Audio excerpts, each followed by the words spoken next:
ഇപ്പം ഈ sandwich generation അതല്ലെങ്കിൽ മിഡിൽ ഏജ് ടീം, അപ്പം ഇവർ നേരിടുന്ന ഒരു ബുദ്ധിമുട്ടെന്ന് പറയുന്നത് കുട്ടികളുടെ വിദ്യാഭ്യാസവും അതേപോലെ തന്നെ അവരുടെ പാരൻസിൻ്റെ മെഡിക്കൽ ചിലവ്, മറ്റ് ചിലവുകളെല്ലാം ഇതെല്ലാം മീറ്റ് ചെയ്ത് കഴിയുമ്പോഴത്തേക്കും ഇവർക്കൊരു സമ്പാദ്യശീലം എന്നുള്ളത് അവിടെ ഒരു ചോദ്യചിഹ്നമായി നിൽക്കുകയാണ്. എങ്ങനെ ബാക്കി ഇൻവെസ്റ്റ്മെൻറ്റിലേക്ക് എങ്ങനെ മാറ്റി നിർത്തും, ഈ ഒരു ഫണ്ട് എങ്ങനെ മാറ്റി നിർത്തും എന്നുള്ളത് ചോദ്യചിഹ്നമായി നിൽക്കുകയാണ്. അപ്പോൾ ഇവരെ ഹെൽപ്പ് ചെയ്യാൻ, അവരുടെ ഒരു സമ്പാദ്യശീലം ബെറ്റർ ആക്കാൻ നമുക്ക് എങ്ങനെയാണ് സാധിക്കുക? ഇത് പറയുമ്പോൾ ഏറ്റവും ഇമ്പോർട്ടൻ്റ് വെച്ചാൽ ഒരു കൃത്യമായിട്ടൊരു ഫിനാൻഷ്യൽ പ്ലാൻ ചെയ്യാന്നുള്ളതിൻ്റെ ഏറ്റവും വലിയ ഒരു മാർഗ്ഗം എന്ന് പറയുന്നത്. അപ്പോൾ ഫിനാൻഷ്യൽ പ്ലാൻ ചെയ്യുന്ന ടൈമിൽ പലപ്പോഴും രണ്ടാമത് കാര്യം ഇതൊക്കെ എനിക്ക് തന്നെ എഴുതി ചെയ്യാലോ എന്ന് വിചാരിക്കും. പക്ഷേ അതിനൊരു തേർഡ് പേഴ്സണിൻ്റെ ആവശ്യം ഭയങ്കരമാണ്.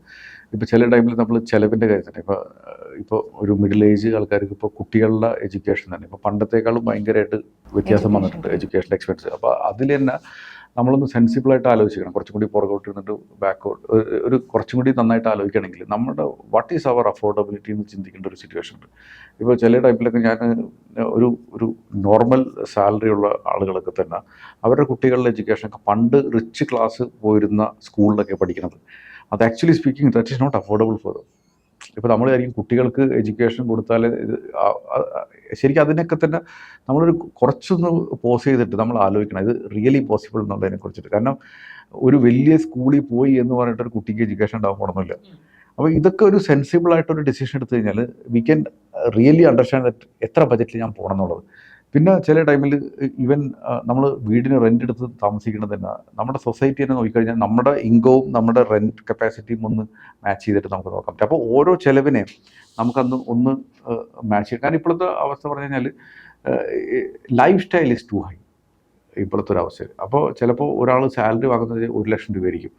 പക്ഷേ ഒരു ബിസിനസ് ക്ലാസ് താമസിക്കുന്ന ഒരു അപ്പാർട്ട്മെൻറ്റിൽ പോയിട്ടാണ് താമസിക്കണം എന്നുണ്ടെങ്കിൽ ഭയങ്കര ബുദ്ധിമുട്ടാണ്. ഇപ്പോൾ ഈവൻ 1 lakh സാലറി ഉള്ള ആൾക്ക് ഒരു ഈസി ആയിട്ടൊരു 50,000 വരെയൊക്കെ EMI കിട്ടാവുന്ന ഒരു സാഹചര്യം ഇപ്പം ഉണ്ട്.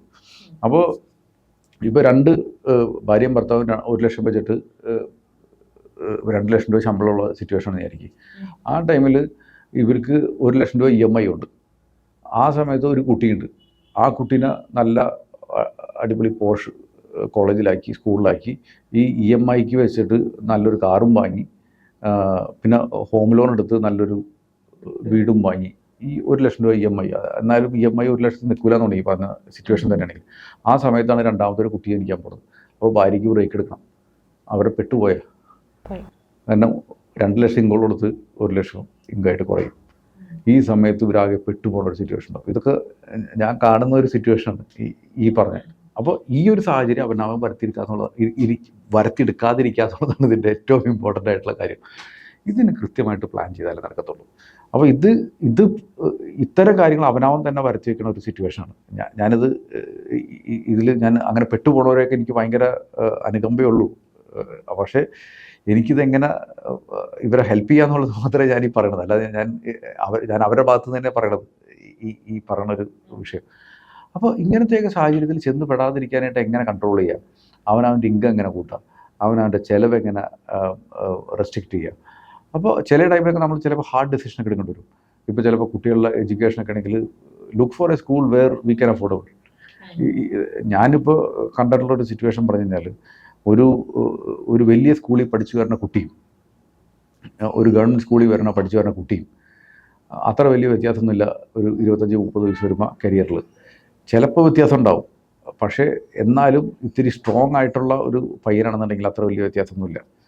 പക്ഷേ ചില ടൈമിൽ ഞാൻ കണ്ടിട്ടുള്ളൊരു കാര്യമാണ്, ഇപ്പോൾ ചില ക്ലാസ് സ്കൂളിൽ നിന്നൊക്കെ പഠിച്ചു വരുന്ന പിള്ളേർക്ക് ഒരു അപ്പർ ഹാൻഡ് ഉണ്ടാവും. പക്ഷേ നമുക്ക് ഒരു വീട്ടിൽ നല്ലൊരു അന്തരീക്ഷം കൊടുക്കുകയാണെങ്കിൽ ഗവൺമെൻറ് സ്കൂളിൽ നിന്ന് വരുന്ന പിള്ളേരും കയറി വരും. കാരണം ഞാനിപ്പോൾ ചില ഡോക്ടേഴ്സിനെ കാണുമ്പോൾ അവരുടെ അമ്മമാരൊക്കെ ശരിക്കും പറഞ്ഞാൽ വീട്ടുജോലിക്കാരൊക്കെ ആയിരുന്നു, അല്ലെങ്കിൽ സാധാരണ ഗവൺമെൻറ് ജോലിക്കാരായിരുന്നു. അവർ ഗവൺമെൻറ് സ്കൂളിൽ നിന്നാണ് പഠിച്ചിട്ടുള്ളത്. അവരിപ്പോൾ പല ന്യൂറോ സയൻറ്റിസ്റ്റും അങ്ങനത്തെ കുറേ ആൾക്കാരൊക്കെയാണ്. അവർ കൃത്യമായിട്ട് വൃത്തിയായിട്ട് MBBS എൻട്രൻസ് എഴുതി പഠിച്ച് പാസ്സായി അവരുടെ അമ്മ അച്ഛന് സ്വപ്നം കാണാൻ പോലും പേടിച്ചിരുന്ന ലെവലിലാണ് ഇവരെത്തിയത്. ഇതെല്ലാവരും ടേൺ അറൗണ്ട് ചെയ്തേക്കുന്നത് ഏകദേശം ഒരു 20 വർഷത്തിനിടയിലാണ്. അപ്പോൾ ഇതെല്ലാവരും അപ്പോൾ ആ ടൈമിൽ നമ്മളൊന്ന് ഫിനാൻസൊക്കെ ഒന്ന് മാനേജ് ചെയ്തിട്ട് ചെയ്യണമെന്നുണ്ടെങ്കിൽ നമ്മൾ വലിയ കാശും ചിലവാക്കണ്ട നമ്മുടെ നെക്സ്റ്റ് പിള്ളേർ രക്ഷപ്പെടാനായിട്ട്. വീട്ടിൽ നല്ലൊരു അന്തരീക്ഷം കൊടുത്താൽ മതി. നമ്മൾ ഈ EMI ഒക്കെ വെച്ചിട്ട് അതിൻ്റെ ടെൻഷൻ അടിച്ചിട്ട് വീട്ടിൽ ഭാര്യയും ഭർത്താവും തല്ലുപിടിച്ച് കഴിഞ്ഞാൽ ഇത് മാത്രം മതി പിള്ളേർ ഏത് നല്ല സ്കൂളിൽ പോയി കഴിഞ്ഞാലും പിള്ളേർ തരം തിരിഞ്ഞു പോകാനായിട്ട്. എനിക്കറിഞ്ഞൂടാ, ഞാൻ I may be being very old school. പക്ഷേ ഇതിൽ ഏറ്റവും ഇമ്പോർട്ടൻ്റ് ആയിട്ടുള്ള do a finance plan very clearly. How much is your income, എത്ര രൂപ മാസം ചിലവാക്കണം, അത് കണക്കാക്കിയിട്ട് എത്ര രൂപ എമർജൻസി ഫണ്ട് വേണം, whether you have a health insurance and time insurance, and look for coming up expenses, കിഡ്സിൻ്റെ എഡ്യൂക്കേഷൻ. ഇപ്പോൾ കുട്ടിക്ക് 3 വയസ്സേ ഉള്ളൂ, പക്ഷേ 17ാമത്തെ വയസ്സിൽ കുട്ടീനെ ഡോക്ടറാക്കണോ എഞ്ചിനീയർ ആക്കണോ എന്താണെങ്കിലും യു നീഡ് മണി. ആ ടൈമിൽ എഡ്യൂക്കേഷൻ ലോൺ എടുക്കണ്ടെന്നുണ്ടെങ്കിൽ യു നീഡ് മണി. പിന്നെ വീട് വെക്കണത് ഹോം ലോൺ ഇപ്പം തന്നെ എടുക്കണോ, കാറ് വാങ്ങുമ്പോൾ ഇപ്പം തന്നെ EMIക്കുള്ളത് വാങ്ങണോ, എൻ്റെ അഫോർഡബിലിറ്റിക്ക് വാങ്ങണോ. കാരണം EMI ചിലപ്പോൾ എനിക്ക് വേണമെങ്കിൽ 25 ലക്ഷം രൂപ കാറ് വാങ്ങാനുള്ള EMI എനിക്ക് കിട്ടും. പക്ഷേ എനിക്ക് ഒരു 10 ലക്ഷം രൂപയുടെ കാറ് വാങ്ങിയാൽ മതി എന്നുണ്ടെങ്കിൽ എനിക്ക് എൻ്റെ പകുതി കാശ് EMI ആയിട്ട് പോവില്ല. അപ്പോൾ ഇത്തരം കാര്യങ്ങളൊന്നും മാനേജ് ചെയ്തിട്ട് ചെയ്യണമെങ്കിൽ ഈ സാൻഡ്വിച്ച് ജനറേഷൻ അങ്ങനത്തെ ഒന്നും ഉണ്ടാവില്ല. ഇതേ വോണ്ട് ഗെറ്റ് സാൻഡ്വിച്ച്. എന്തെങ്കിലും ഒരു സിമ്പിൾ റൂൾ എന്തെങ്കിലും ഉണ്ടോ അവർക്ക് പറഞ്ഞു കൊടുക്കാൻ, എന്തെങ്കിലും ഒരു ടിപ്പായിട്ട്? വളരെ സിമ്പിളായിട്ട് കാര്യം, ബി അഫോർഡബിൾ, ബി ഓണസ്റ്റ്. അവനവൻ്റെ വായിൽ ഒതുങ്ങാത്ത കയറി കടിക്കല്ലേ. എനിക്കറിഞ്ഞൂടാ, ഞാൻ സംസാരിക്കുന്നത് അവരായിട്ട് നിറണ്ട പറഞ്ഞതല്ല. ഐ എം നോട്ട് വലിയ, കാരണം ഞാൻ അത്യാവശ്യം ഫാമിലിയുടെ സന്തോഷത്തിനനുസരിച്ച് കാശ് ചിലവാക്കുന്ന ടൈപ്പാണ്.